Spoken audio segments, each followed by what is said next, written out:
Halo pemirsa GPR TV, dari Sabang sampai Merauke, dari Miangas hingga Pulau Rote. Bertemu lagi bersama saya Bona Azari Disak dalam program Kominfo Newsroom. Halo pemirsa GPR TV, dari Sabang sampai Merauke.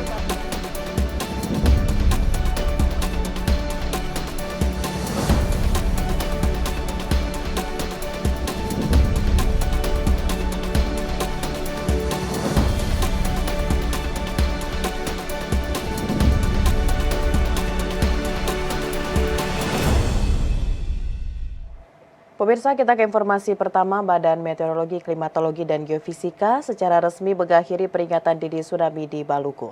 Sebelumnya peringatan potensi terjadinya tsunami dikeluarkan BMKG akibat gempa bumi dengan magnitudo 7,5 di pantai utara Maluku Barat Daya pada dini hari Selasa 10 Januari 2023.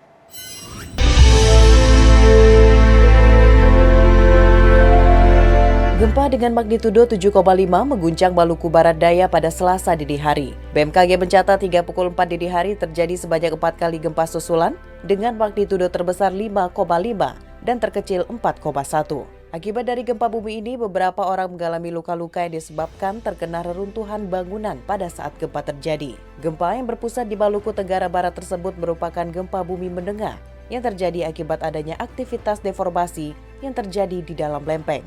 Dan dikarenakan pusat kedalaman gempa yang cukup jauh, maka BMKG memastikan gempa ini tidak berpotensi tsunami. Kepala BMKG Dwi Korita Karnawati mengimbau kepada masyarakat yang ada di wilayah pesisir untuk melakukan kegiatan seperti biasa, serta tidak terpengaruh oleh isu yang tidak dapat dipertanggungjawabkan dan memastikan hanya mempercayai berita resmi yang bersumber dari BMKG melalui kanal komunikasi resmi BMKG yang telah terverifikasi. Peringatan dini tsunami telah berakhir. Masyarakat di wilayah pesisir dihimbau untuk dapat beraktivitas kembali normal seperti biasa. Kepada masyarakat dihimbau agar tetap tenang, tidak terpengaruh oleh isu yang tidak dapat dipertanggungjawabkan kebenarannya, dan menghindari dari bangunan yang retak atau rusak diakibatkan oleh gempa. Mohon periksa dan pastikan bangunan tempat tinggal Anda cukup tahan gempa, ataupun tidak ada kerusakan akibat getaran gempa yang membahayakan kestabilan bangunan sebelum Anda kembali ke dalam rumah.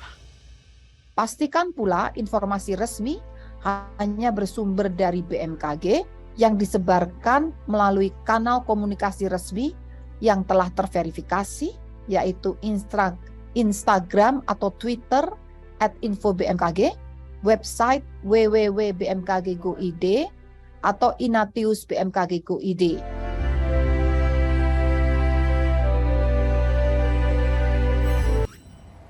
Pemirsa, gempa bermagnitudo 7,5 mengguncang Maluku Barat Daya pada Selasa dini hari. BMKG sempat mengeluarkan peringatan dini tsunami, namun selang waktu 3 jam kemudian BMKG kembali menarik peringatan tersebut. Dan pemirsa, untuk mengetahui informasi terbaru mengenai gempa yang terjadi di Maluku Barat Daya, saat ini kita sudah terhubung dengan Wakil Bupati Maluku Barat Daya, ada Bapak Agustinus El Kilikili. Halo Bapak. Ya, selamat siang, Bu. Baik, selamat siang. Pak Wabub, bisa diinformasikan bagaimana kondisi terkini pasca terjadinya gempa bermagnitudo 7,5 ini, Pak? Ya, terima kasih untuk kondisi. Assalamualaikum warahmatullahi wabarakatuh. Terkait dengan kondisi gempa setelah terjadinya gempa dini hari jam 2 lewat, itu terdapat beberapa desa yang memang sudah masukkan data-datanya, dan memang setelah gempa itu terasa sekali di Maluku Barat Daya khususnya, sampai di Pulau Betar yang paling jauh itu pun terasa.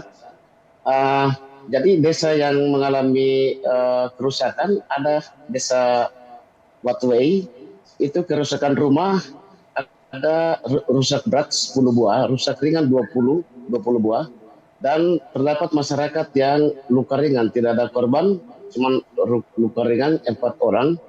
Fasilitas umum yang jadi bencana tersebut itu pagar sekolah SD Watway, papan nama SMP Negeri 1 Watway. Kemudian tempat pengungsian di desa tempat pengungsian itu di gunung. Sementara di desa Letmasa, kerusakan rumah rusak berat 4 buah, rusak ringan 6 buah, korban jiwa tidak ada, luka-luka tidak ada.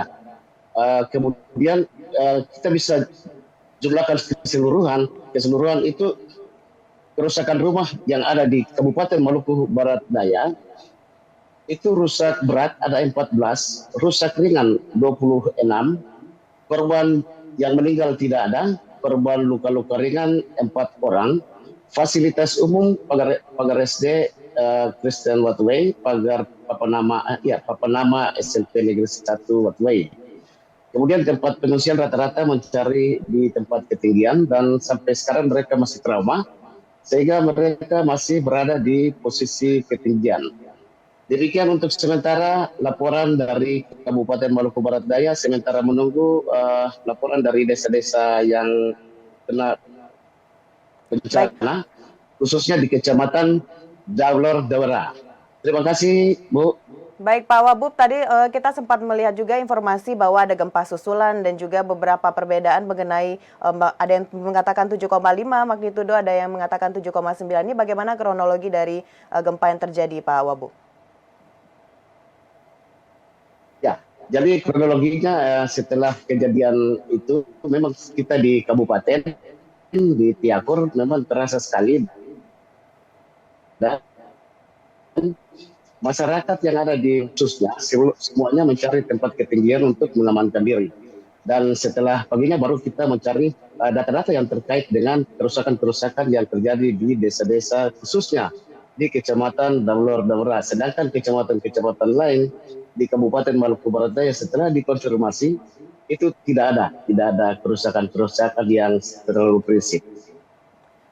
Baik, tadi Bapak sempat menyampaikan ada korban luka ringan, Pak Wabub. Untuk saat ini seperti apa penanganan yang kita lakukan kepada korban luka ringan tadi dan bagaimana dari tim kesehatan, apakah sudah standby di sana, Pak? Ya, jadi di sana memang ada puskesmas, dan jadi sudah langsung ditangani oleh tenaga-tenaga medis yang ada di desa Gelora, desa Watway, dan sudah ada penanganan secara intensif. Semoga mereka cepat pulih dalam korban yang dialami sekarang. Terima kasih, Bu. Baik, selanjutnya Pak, informasi mengenai apakah langkah yang akan kita lakukan selanjutnya, karena ini merupakan gempa yang bermagnitudo cukup besar juga. Langkah antisipatif apa yang akan dilakukan, Pak? Ya, jadi langkah-langkah yang sudah siap untuk diambil oleh pemerintah daerah, prinsipnya kita sementara menunggu transportasi kapal laut, dan karena daerah ini adalah daerah kepulauan, sehingga kita sementara menunggu transportasi kapal laut dari Ambon, dan mungkin 2 atau 3 hari itu kapalnya sudah tiba di ibu kota kabupaten di Tiakur, kemudian akan membawa bantuan-bantuan dari kabupaten dan sudah disiapkan akan disampaikan kepada korban bencana yang di korban bencana yang ada di Kecamatan Daulor Dawara. Begitu, Bu. Baik, hingga saat ini kondisi atau penanganannya seperti apa, Pak? Yang terbaru, Pak Wabub? Ya, kalau sekarang ya, jadi yang terbaru memang sudah khusus untuk masyarakat yang sementara di tempat-tempat pengungsian, ada separuhnya sudah kembali setelah dicabutnya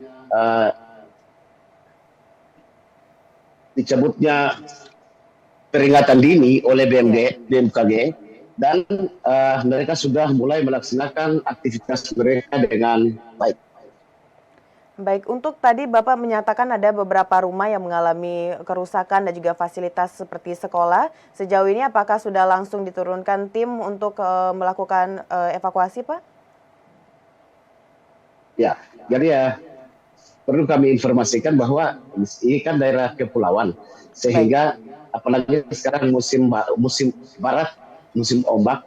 Dengan demikian kita hanya menggunakan fasilitas satu-satunya adalah kapal perintis, sementara kita menunggu Sabuk Nusantara 71 dan siap untuk timnya berangkat ke lokasi untuk melakukan tindakan-tindakan untuk penanganan masalah ini.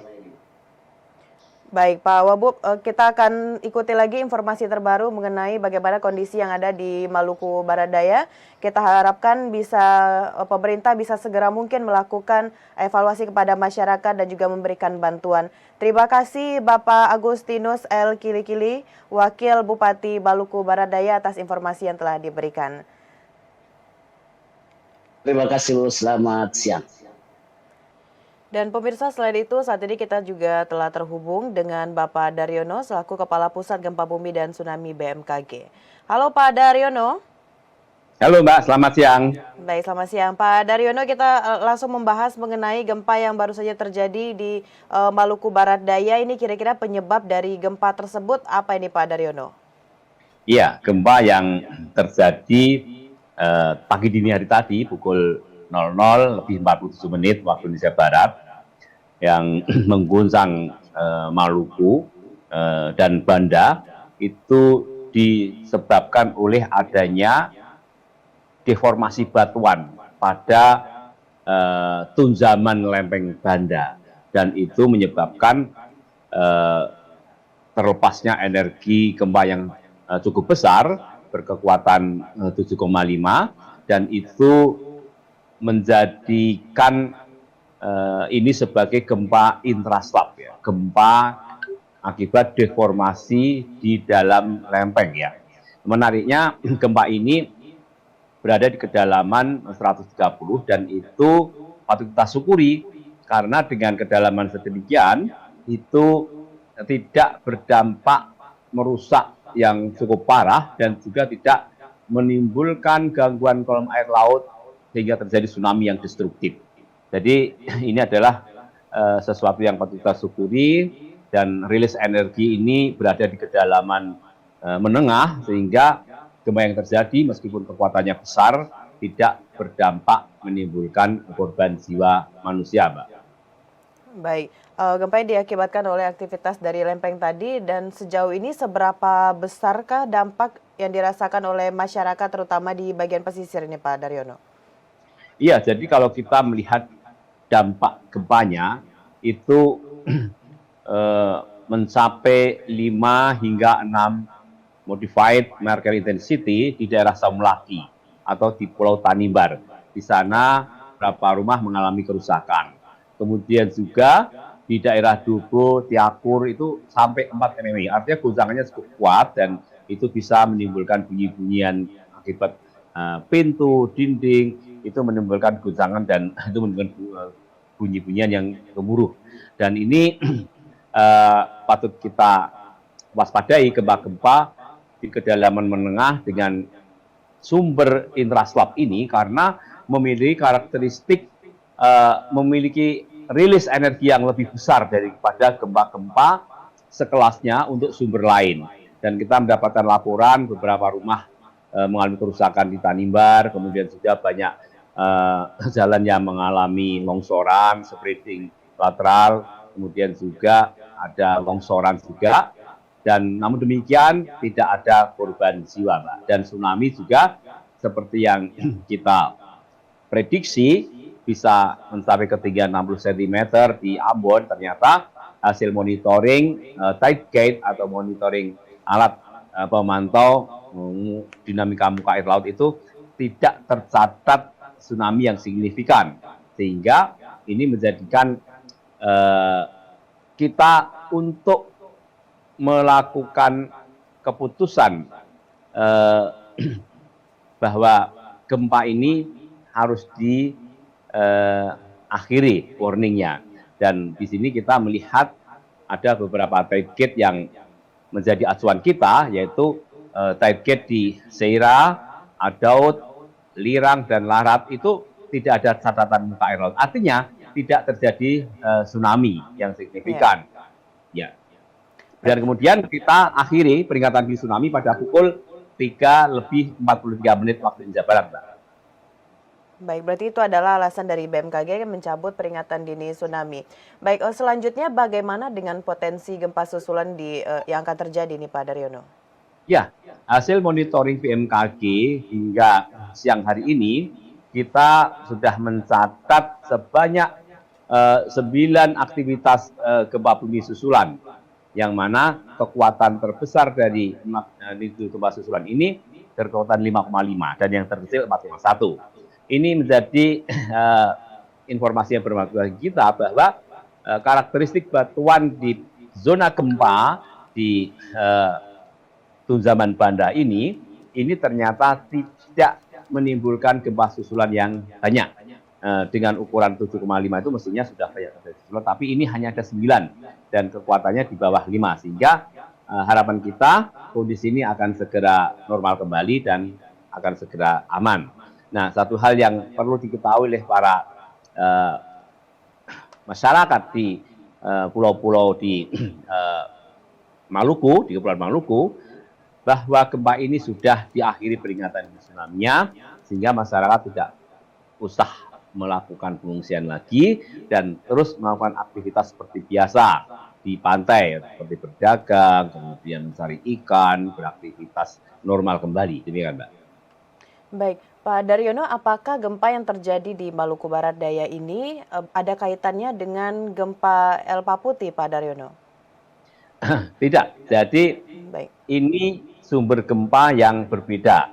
Jadi kita itu memiliki banyak sekali sumber gempa, dan masing-masing sumber gempa itu memiliki kemampuan untuk mengakumulasi energi gempa. Kemudian sampai maksimum juga sendiri-sendiri mencapai proses itu. Dan sampai pada batas elastisitas batuan, sehingga terjadilah patahan yang menyebabkan itu pun juga sendiri-sendiri. Jadi tidak ada kaitan dengan rambatan gempa, kemudian penjalanan gempa, dan seluruh gempa yang terjadi berada di sumbernya masing-masing karena memang sudah saatnya rilis energi, Mbak.